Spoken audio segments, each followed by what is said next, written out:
lakini wao wamepotelea mbali, nao hata njia zangu wamezisahau, maagano yangu wameyasahau.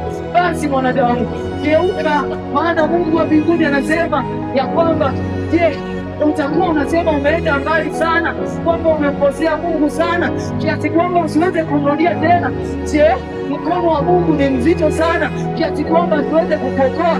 Je, fadhili za Mungu hazitoshi juu ya maisha yako kiasi kwamba asiweze kukufikia?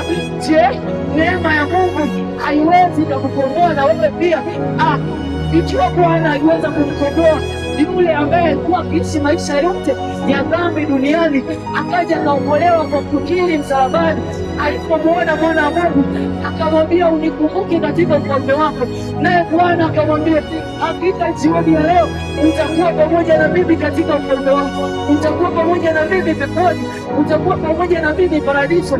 Basi ikiwa Mungu wa mbinguni amekusudia fadhili, neema, wokovu juu ya nafsi zetu, basi tumwandame yeye Bwana Mungu wetu, tumgeukie yeye, tumwendee yeye, tujifunze kutoka kwake, tuzirudie njia zake.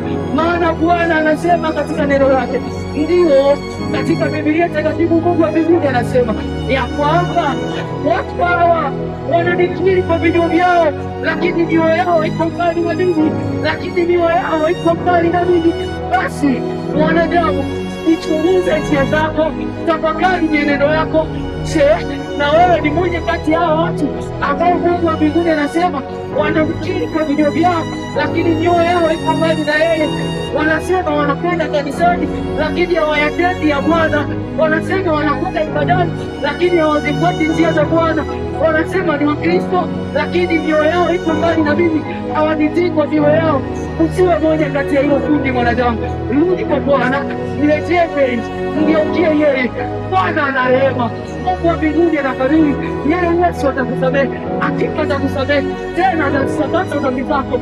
Maana anasema ya kwamba ijapokuwa dhambi zako zitakapokuwa nyekundu kama damu, Bwana atakusafisha, nazo zitakuwa nyeupe kama theluji. Ijapokuwa dhambi zako zitakuwa nyekundu kama bendera, Bwana atazisafisha, zitakuwa nyeupe kama sufu.